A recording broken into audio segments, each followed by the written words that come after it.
विश्वेश्वर विरूपाक्ष विश्वरूप सदाशिवो शरणं भवभूतेषु करुणाकर शंकर हरशंभो महादेव विश्वेश्वाम अमरवल्लभ शिवशंकर सर्वात्मा नीलकंठ नमोस्तुते मृत्युंजयाय रुद्राय नीलकंठाय शांभवे अमृतेशाय सर्वाय श्री महादेवाय दे नमः।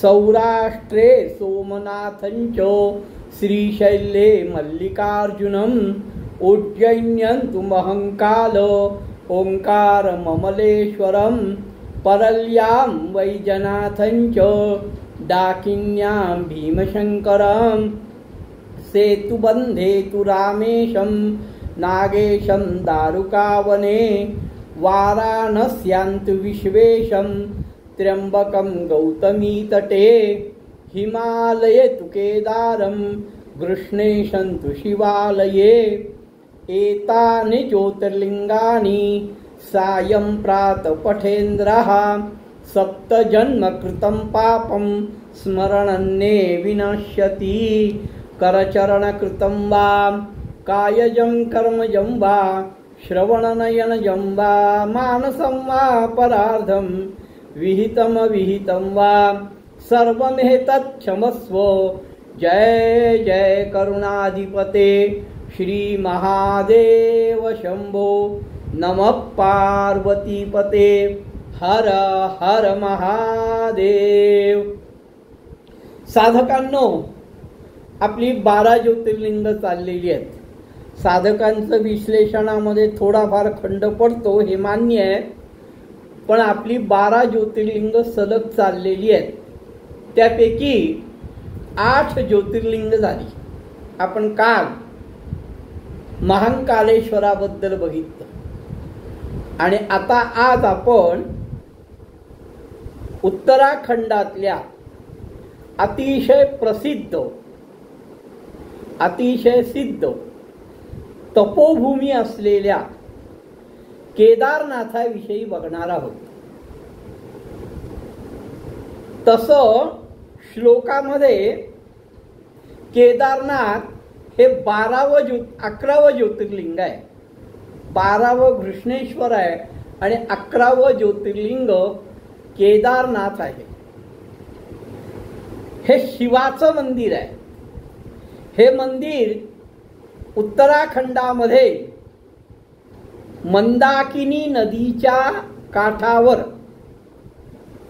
केदारनाथ नावाचं गावच आहे। ते केदारनाथ हे अत्यंत पवित्र स्थानापैकी एक आहे।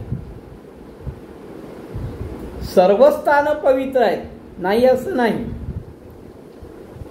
मी पहिल्या ज्योतिर्लिंगाचं ज्यावेळेस विश्लेषण केलं त्यावेळेस त्र्यंबकेश्वर हे दंडकारण्य आणि तपोभूमी म्हणून सांगितले। त्याचप्रमाणे उत्तराखंडामध्ये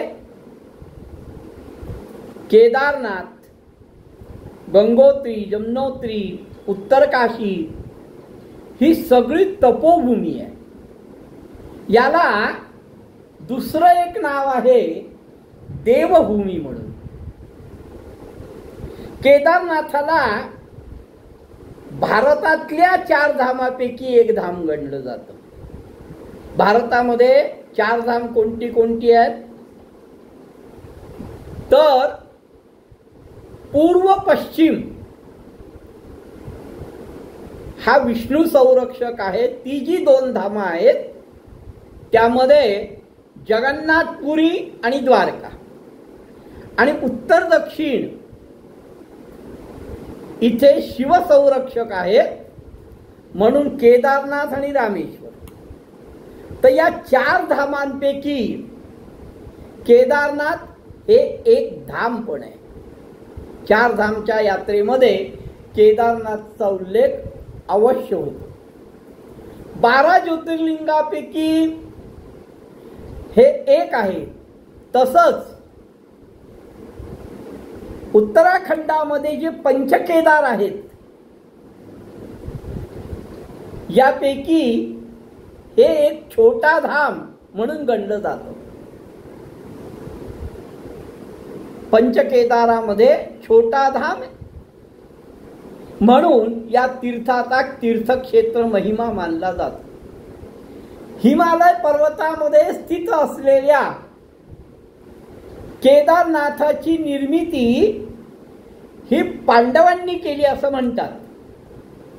तर आद्य शंकराचार्यांनी या स्थानाचं पुनरुज्जीवन केलं. म्हणजे मुळात हे केदार पांडवांनी बांधलं असं म्हटलं तर ते गैर ठरू नये. केदारनाथ हे 12 ज्योतिर्लिंगापैकी सर्वात उंचावर असलेलं हे एकमेव ज्योतिर्लिंग आहे. या ठिकाणी केवळ जाण्याकरता पायवाटे, बाकीच्या 11 ज्योतिर्लिंगाकरता तुम्ही वाहनाने जाऊ शकता. या ज्योतिर्लिंगाला जाण्याकरता केवळ पायवाट आहे आणि ती पायवाट थोडी थोडकी नाही आहे. तर गौरीकुंडापासून 14 किलोमीटर म्हणजे साधारणतः 8 ते 9 मैल लांबीचा खडतर प्रवास करून केदारनाथ मंदिराचं दर्शन घेता येते. या मंदिराचं आणखीन एक वैशिष्ट्य आहे. हे अक्षय तृतीया ते कार्तिक पौर्णिमा या कालावधीतच उघडं असतं. त्यानंतर हिवाळ्यामध्ये या मंदिराचे पट म्हणजे दरवाजे बंद होतात आणि या भगवंताला, शिवाला खाली केदारनाथ डोंगराच्या खाली उखीमठ नावाचं स्थान आहे. या उखीमठमध्ये भगवंताला आणलं जातं आणि त्या ठिकाणी उर्वरित कार्तिक पौर्णिमेपासून ते अक्षय तृतीयापर्यंत त्या ठिकाणी भगवंताची पूजा होते. 4 महिने म्हणा साधारण हे खाली असतं. एक सहज सांगतो, 2013 साली मी स्वतः तिथे होतो. हे मुद्दामून सांगायचं कारण असं आहे की भगवंत परमात्मा आद्यगुरु शिव याची किमया बघा कशी आहे. 2013 साली उत्तराखंडामध्ये अतिशय विध्वंसक असा पूर आला. तुम्हा लोकांना आठवत असेल, बऱ्याच त्याच्यावर उलट सुलट बातम्या आल्या होत्या. पण खरोखर सांगतो, मी तिथे होतो. अतिशय विध्वंसक या शब्दाच्या पलीकडे आणखी कुठला शब्द असेल तर तो सुद्धा तोकडा पडेल अशा प्रकारचा तो पूर होता. त्या पुरामध्ये केदारनाथ गाव वाहून गेलं अख्खं. पण मंदिर परिसरामध्ये भगवान शिवाला, केदारनाथाला कुठलंही नुकसान झालं नाही. ही भगवान शिवाची किमया आहे. हे दगडी बांधकाम आहे बरं का. केदारनाथ मंदिराचं जेवढं बांधकाम आहे तेवढं बांधकाम दगडी बांधकाम आहे. त्याला कुठल्याही प्रकारचा धक्का लागला नाही. ऋषिकेश पासून साधारणतः 223 किलोमीटर म्हणजे 139 मैल एवढ्या लांबीवर म्हणजे 3583 मीटर उंच गंगेची जी उपनदी आहे ती मंदाकिनी या ठिकाणी वाहते आहे.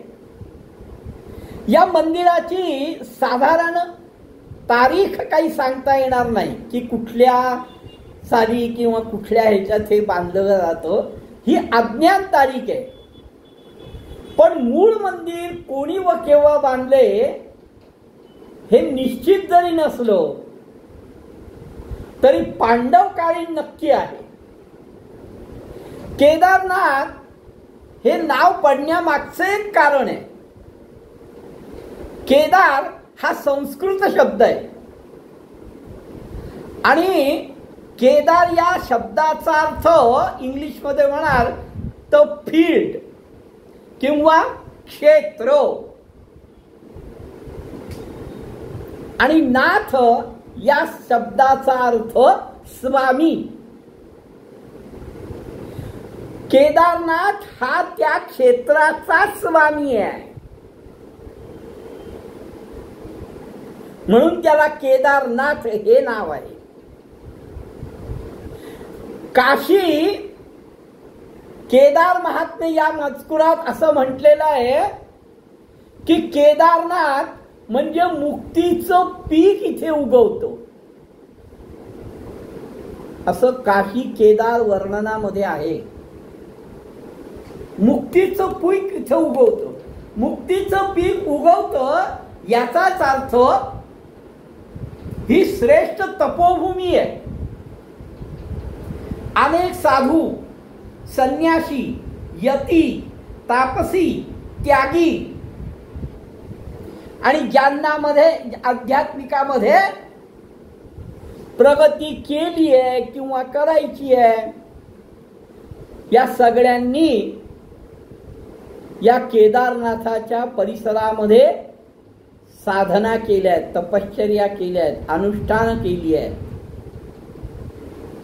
गढवाल प्रदेश जो हा आहे तो भगवान शिव आणि केदार पंचकेदार मंदिराशी, त्याच्या निर्मितीशी अनेक लोककथा इथे सांगितल्या जातात. पंचकेदार बद्दलची एक कथा इथे सांगितली जाते. ती कथा पांडवांशी संबंधित आहे म्हणून पांडवांनी याची निर्मिती केली असं म्हणतात. ती कथा अशी आहे की कुरुक्षेत्रावर पांडवांनी युद्धामध्ये आपल्या चुलत भावंडांचा नाश केला, पराभव केला, त्यांचा वध केला. आणि या युद्ध दरम्यान त्यांच्या हातून भ्रातृहत्या म्हणजे भावाची हत्या, गोत्र हत्या म्हणजे वंशाची हत्या, ब्राह्मण हत्या म्हणजे द्रोणाचार्यांसारखे कृपाचार्य चिरंजीव आहेत पण द्रोणाचार्यांसारखे ब्राह्मण हत्या या पापाचं प्रायश्चित्त घेण्याकरता त्यांच्याकडनं अशी ही युद्धामध्ये अनेक पाप झाली. मग या पापाचं प्रायश्चित्त घ्यावं म्हणून त्यांनी आपल्या राजगादीवर आपल्या वंशांना बसवून ते भगवान शिवाकडे प्रायश्चित्त मागायला गेले आणि शिवाच्या शोधात की शिवाकडनं पापमुक्त आपण होऊ म्हणून शिवाच्या शोधात शिवाचा आशीर्वाद घेण्याकरता ते प्रथमतः कुठे गेले असतील तर काशीला गेले. काशी या पवित्र शहरात गेले. पण भगवान शिवाला कुरुक्षेत्रावरचं अघोर युद्ध पटलं नाही, आवडलं नाही. म्हणून प्रभू शिव त्यांना भेटण्याचं टाळत होता आणि टाळण्याकरता म्हणून प्रभू या ठिकाणी आले. शिवाला त्यांना टाळायचं होतं कारण कुरुक्षेत्रातील युद्धातील मृत्यू आणि अप्रामाणिकपणामुळे कुरुक्षेत्रामध्ये जे मृत्यू झाले, जो अप्रामाणिकपणा झाला त्यामुळे भगवान शिव तसे क्रोधिष्ठ झाले होते. म्हणून यांना टाळायचं म्हणून शिव इकडे आले. उत्तराखंडामध्ये आल्यानंतर भगवान शिवानी यांना टाळण्याकरता बैलाचं रूप धारण केलं, नंदीचं, की यांनी आपल्याला ओळखू नये, म्हणजे यांना आशीर्वादच देता येणार नाही, यांना याच्या कर्माचे भोग भोगावे लागतील.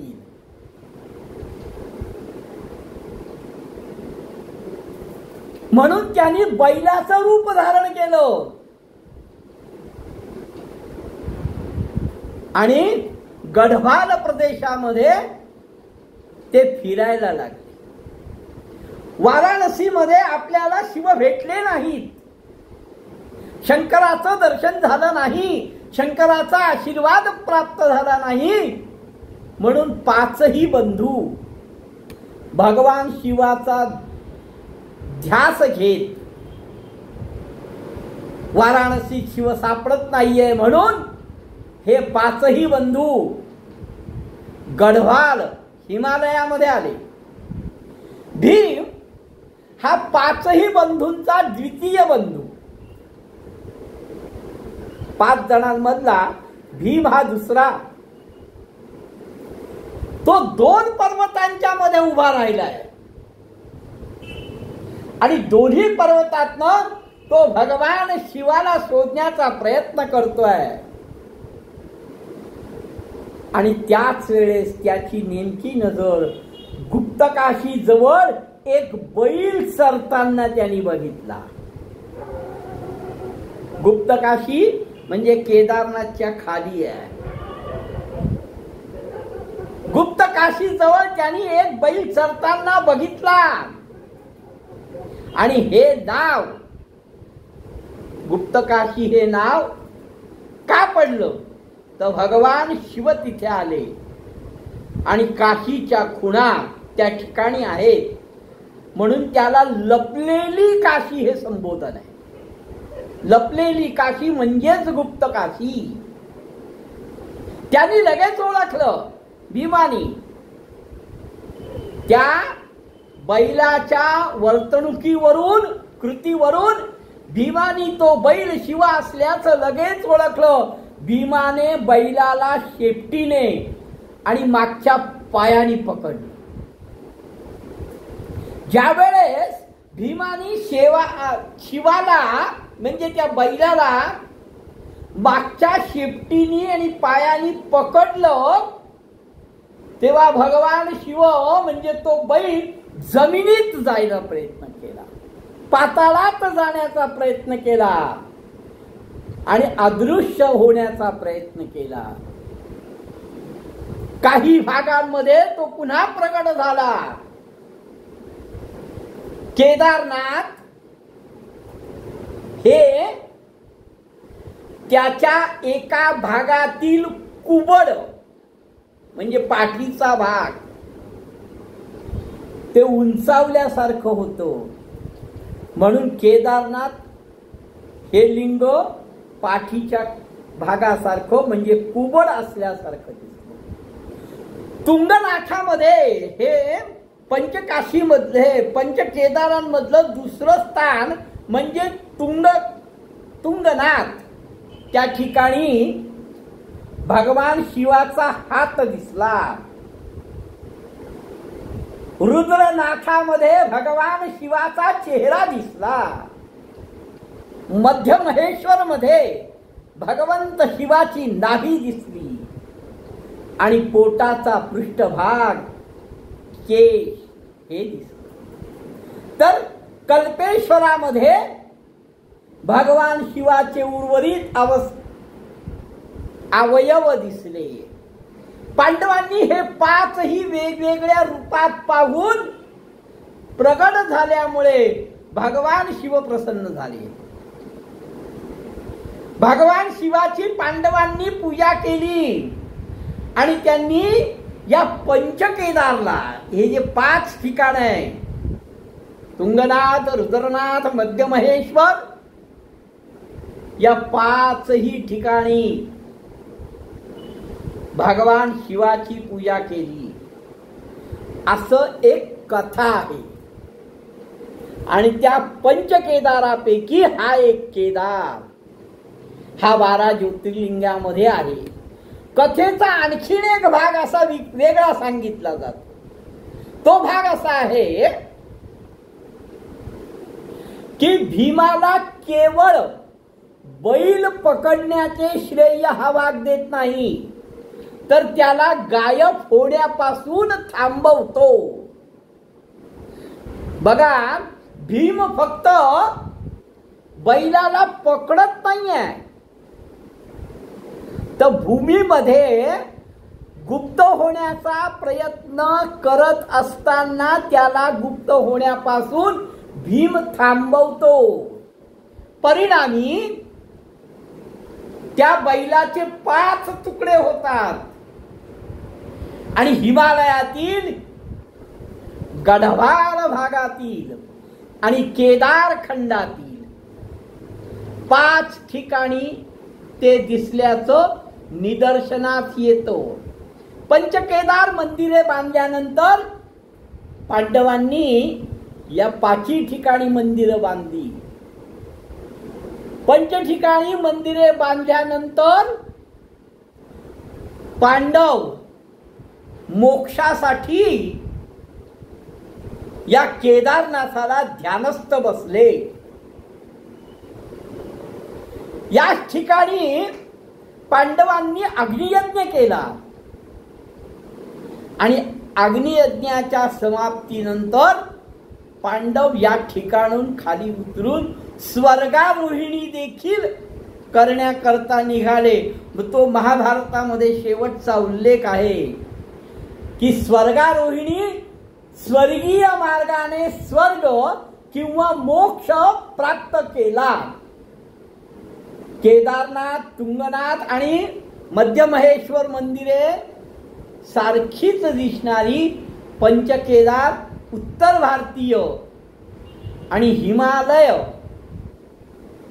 मंदिर स्थापत्य रचनेत बांधली गेली. मुळात केदार हे फक्त पांडवांनी बांधलं.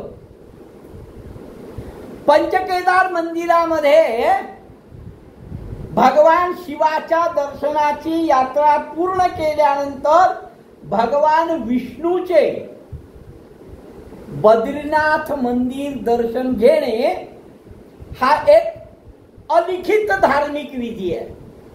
हा कुठेही लिखित नाही आहे, म्हणजे केलंच पाहिजे असं नाही. पण असं म्हणतात की जे केदारनाथला गेले आहेत त्यांनी बद्रीनाथाला जायलाच पाहिजे. हा अलिखित नियम आहे. पुन्हा सांगतो, याचा अजून एक कारण असू शकेल माझ्या मते. हा अलिखित नियम का झाला असेल तर पूर्वीच्या काळी वाहन किंवा जाण्या येण्याच्या सुखसोयी नव्हत्या. मग एकदा यात्रेला निघालेलेच आहेत, तर मग एकदा केदारा करता जायचं आणि परत एकदा बद्री करता जायचं, याच्यापेक्षा केदार करून येता येता बद्री करावं असं असू शकेल. आहेत असं माझं म्हणणं नाही. कारण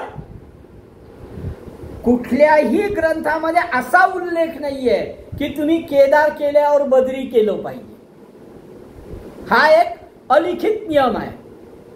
भक्तांनी स्वतःच्या शेवटच्या पुष्टीकारक पुरावा म्हणून भगवान शिवाचा इथे आशीर्वाद मागितला आहे. पांडव आणि कौरव कुरुक्षेत्र युद्धाचा वृत्तांत देणारा महाभारतात केदारनाथ नावाचा कोणत्याही ठिकाणाचा तोपर्यंत उल्लेख नव्हता. केदारनाथाचा सर्वात जुना संदर्भ, केदारनाथाचं सर्वात जुनं रहस्य हे स्कंद पुराणामध्ये सापडतं, ज्यात गंगा नदीच्या उगमाचे वर्णन करणारी भगीरथाची जी कथा आहे त्या मजकुरात केदारनाथ एक ठिकाण आहे जेथे शिवाने आपल्या केसांमधून, आपल्या जटेमधून पवित्र गंगेला सोडलं होतं. सांक्षेप शंकर विजयावर आधारित 8व्या शतकातील तत्वज्ञ आदिशंकराचा मृत्यू केदारनाथ जवळील पर्वतावरच झाला असं म्हणतात. आनंदगिरीच्या प्राचीन शंकर विजयावर आधारित कांचीपुरम येथे मरण पावल्याचं त्याच्यामध्ये उल्लेख आहे. मुळात शिव हा मृत्यू पावला हेच मान्य करायला कोणी तयार नाहीये.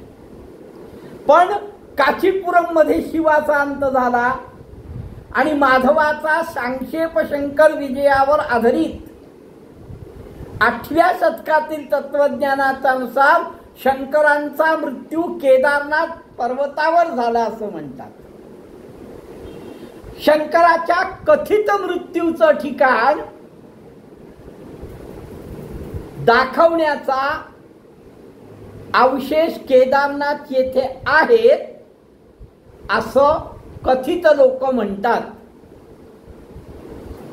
12व्या शतकापर्यंत केदारनाथ एक प्रथम आणि प्रमुख तीर्थक्षेत्र आहे हे प्रसिद्ध आहे. जेव्हा गढवाल मंत्री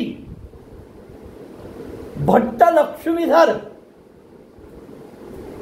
मला असं वाटतं लक्ष्मीधरच त्यांचं नाव होतं, त्यांनी लिहिलेल्या कृत्यकल्पतरूमध्ये याचा उल्लेख आहे. केदारनाथचे तीर्थ पुरोहित हे मूळचे उत्तर प्रदेशातील प्राचीन ब्राह्मण आहेत. भगवान शिव काशीहून इथे आले आहे हा उल्लेख आहे. पांडव काशीत आले म्हणून काशीहून ते इथे आले हा उल्लेख आहे. आणि म्हणून तिथले पुरोहित, काशीचे पुरोहित म्हणजेच उत्तर प्रदेश मधले पुरोहित, मग त्यामध्ये पूर्वीच्या काळी ऋषी मुनी हे होते. नरनारायणाच्या काळापासून भगवान शिवाच्या लिंगाची ते पूजा करत आहेत. पांडवांचा नातू राजा जन्मेजय याने त्यांना या ठिकाणी या मंदिराची पूजा करण्याचा अधिकार दिला. केदारनाथच्या पूजा करण्याचा तिथल्या ऋषी मुनींच्या वंशजांना जो अधिकार आहे तो पांडवांचे वंशज म्हणजे त्यांचे नातू जन्मेजय, राजा जन्मेजय, परीक्षिताचा मुलगा राजा जन्मेजयाने हा अधिकार त्यांना दिला. तेव्हापासून केदारनाथ येथे ते भगवान शिवाची पूजा करतात. म्हणजे मूळतः हे सगळे पुजारी उत्तर प्रदेशातील आहे. आता या ठिकाणी गिर्यारोहकांचा सुद्धा समावेश आहे. बरोबर, एक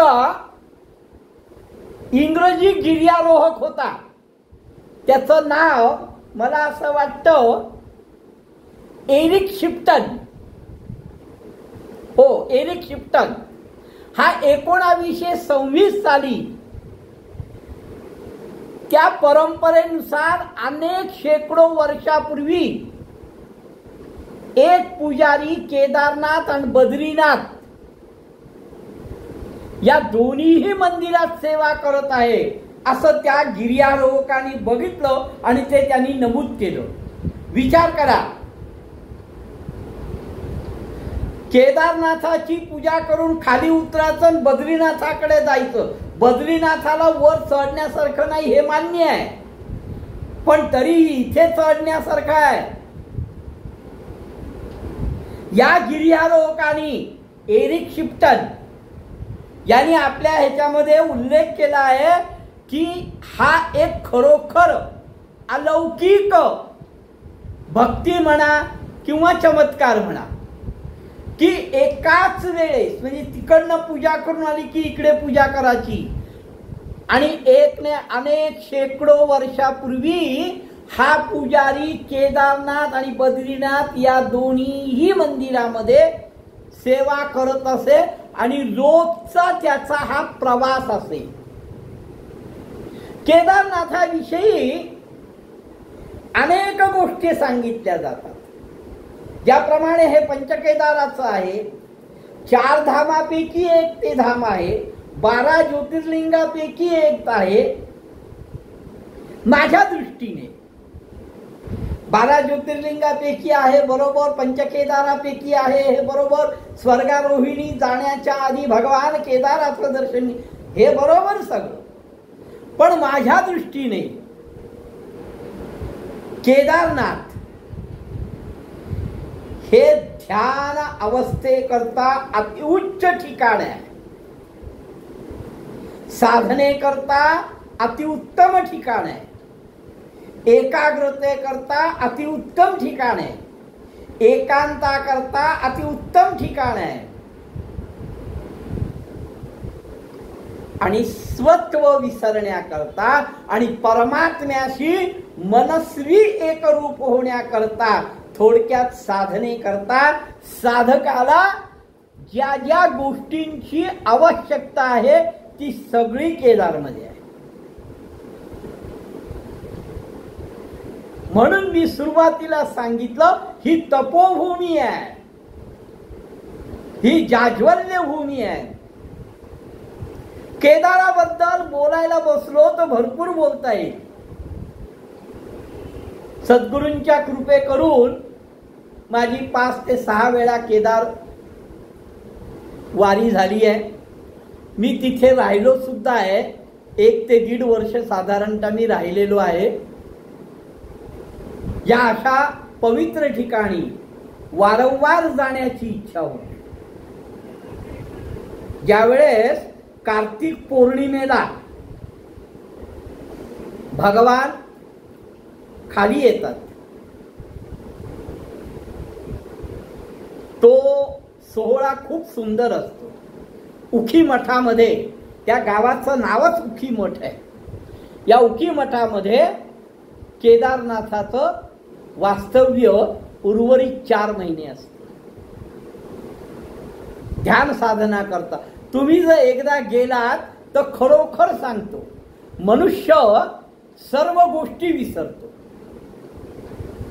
पण तुम्ही साधक म्हणून गेलात तरच, यात्रेकरू म्हणून गेलात तर नाही. आता हल्ली अशा यात्रा राहिल्याच नाही. मी सहज आता जाता जाता तुम्हाला एका आणखीन शब्दाचा अर्थ सांगून जातो.